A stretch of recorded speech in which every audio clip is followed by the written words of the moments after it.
harus kita sadari.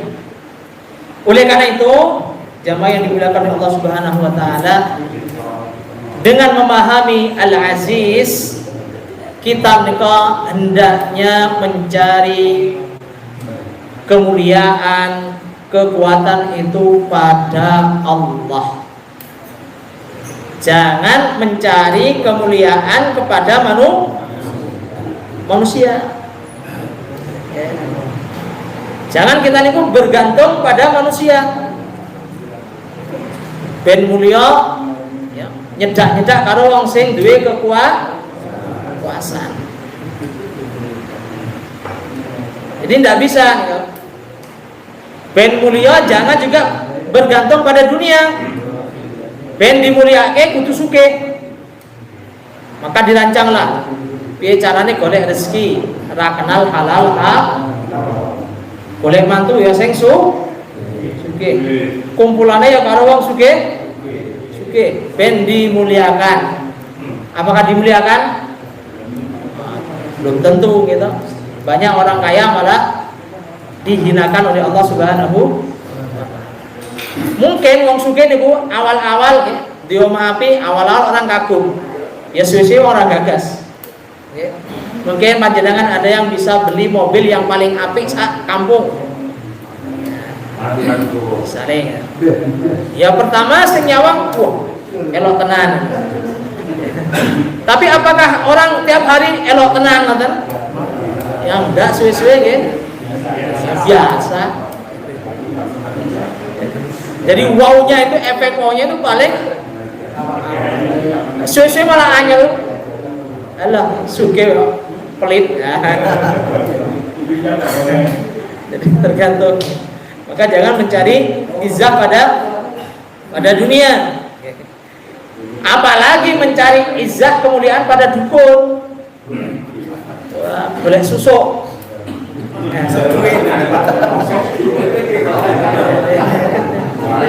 Wah, ben wibawa terus golek kemudian mencari kekuatan gaib gitu ya, tenaga dalam yang kebanyakan pakai jin ben ra diremehke karo wong liya. Nah ini apalagi seperti itu, bukan malah mulia, malah dihinakan oleh Allah Subhanahu wa taala. Nah, kemudian ketika kita sudah memahami Allah itu Al-Aziz, Allah itu tidak terkalahkan, kita harus menguatkan keyakinan kepada Allah. Namanya as-siqqah billah. Siqqah, yakin. Jadi apapun musibah yang kita hadapi, kalau kita yakin pada Allah, tenang. Nek yakin loh. Persoalannya yakin apa enggak itu toh.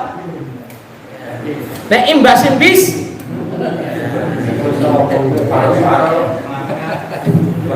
Jadi bayangkan ketika Nabi Muhammad itu ada seorang musuhnya, Nabi itu sedang bersandar di bawah pohon, kemudian pedangnya ditaruh di ranting, kemudian pedangnya diambil oleh musuh, kemudian membangunkan Nabi, ya Muhammad, siapa yang akan menjagamu sekarang? Nabi jawabannya hanya Allah. Apa yang terjadi? Sing menghurus pedang niku wau gemetar pedangnya sing itu kalau yakin. Kalau imbas imbis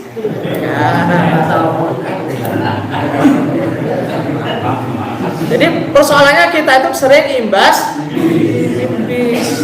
Nah, Bani Israel ketika dulu diajak eksodus oleh Nabi Musa dari Mesir, ini banyak yang nggak yakin juga, banyak akhirnya yang ya mati sia-sia, tapi yang yakin diselamatkan oleh Allah Subhanahu wa taala. Ketika dikejar oleh Fir'aun, terus di depannya niku laut. Jadi di depannya laut dan tidak mungkin nyebrang orang nganggo perahu.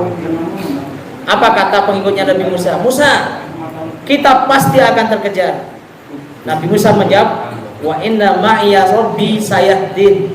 Wa inna ma'iya rabbi sayahdin. Aku bersama Rabbku yang akan memberi petunjuk. Yakin. Lalu Allah memberi petunjuk untuk memukulkan tongkat ke. Ini namanya yakin. Kalau zaman sahabat ketika perang untuk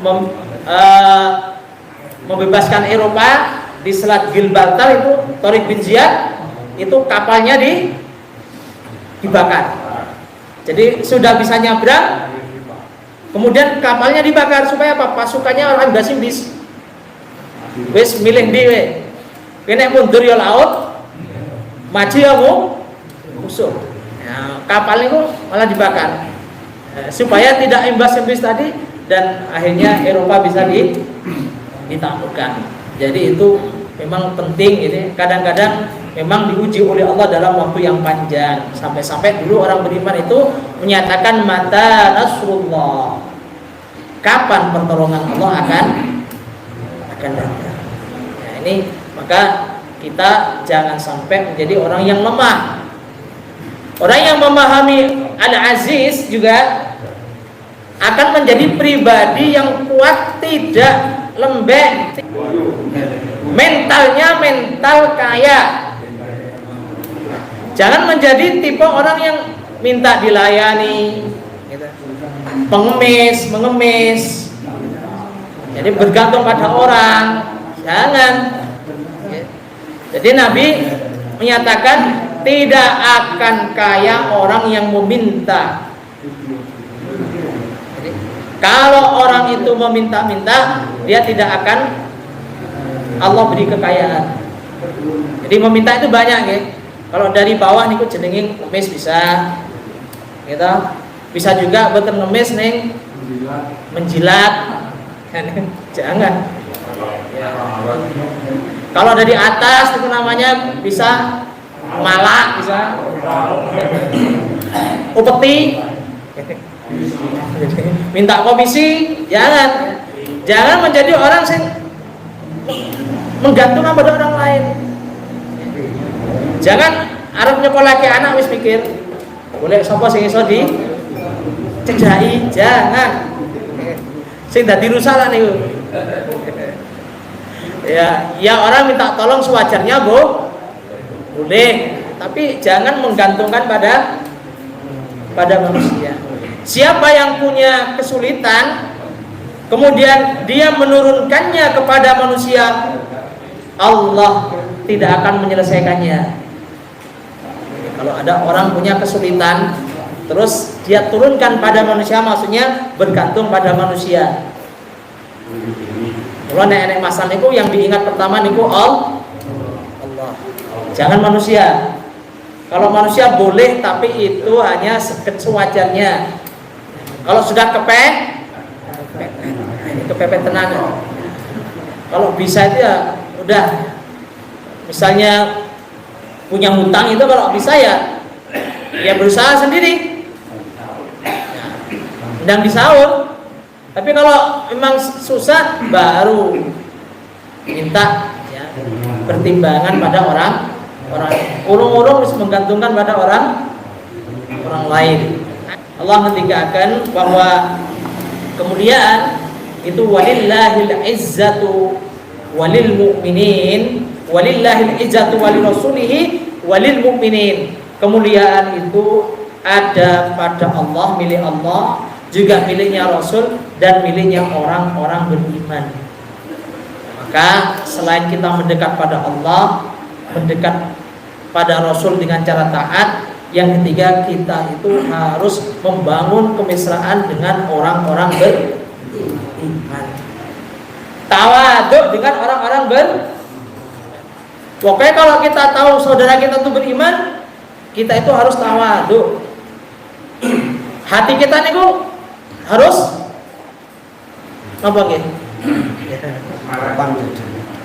Ya, nyambung, hatinya tidak ada sekat, tidak ada dongkol. Jangankan kepada orang beriman, yang tidak beriman pun juga kita juga diperintahkan untuk hatinya baik. Apa meneh karo wong beriman, meskipun beda madhab, beda musola, beda ngaji. Pokoknya kalau orang beriman ya hati kita harus lembut. Ya ini wes kayak siapa toh? Kayak beda. Itulah kalau seperti itu tidak akan ada kemuliaan. Wong Islam mudah diadu ya.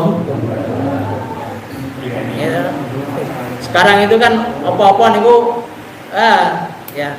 Karena sekarang itu banyak orang-orang yang nggak paham tapi maunya membuli orang beriman tapi nggak paham. Ya, misalnya lagi rame ada santri yang menutup telinga ketika dengar musik. Padahal santri itu ada para penghafal Quran. Gitu dibully habis-habisan. Dan itu dikatakan ini cikal bakal radikal. Padahal santri penghafal Quran itu memang punya trik, etika, cara, tips-tips tertentu, diantaranya adalah tidak mendengarkan hal-hal yang lagho, yang sia-sia, tidak berguna. Jadi bukan kaitannya dengan soal halal haram, belum tentu. Jadi supaya tidak merusak. Karena tidak akan mungkin terjadi sing seneng ngrungokke lagu karo sing seneng ngapalke gandeng jadi siji, nggak mungkin itu. Nggak mungkin. Pasti kalah salah satu. Dan itu bukan kok berarti nggak suka dengan musik, belum tentu, atau membenci, belum tentu. Podo karo ya ketika ada olahragawan itu gorengan itu dilarang. Kalau yang timnas ya itu apa terus kiwaki kok mengharamkan gorengan ya. Jadi bukan masalahnya mengharamkan, karena memang ada ya, perilaku tertentu yang dijaga. Tapi yang nggak paham, wah langsung ya memvonis. Jadi itu yang perlu diperhatikan. Karena itu sejak dulu ya, bahkan ya ada pondok pesantren yang melarang santrinya memperlombakan hafalannya. Jadi mudah-mudahan ya Allah Subhanahu wa taala juga memberi ya pencerahan kepada kita semua ya. Mestinya menjadi tuan di negeri sendiri. Ya. Jangan sampai kita itu malah dikuyok-kuyok. Apa yang menyebabkan itu? Kalau kita tidak mau bersatu.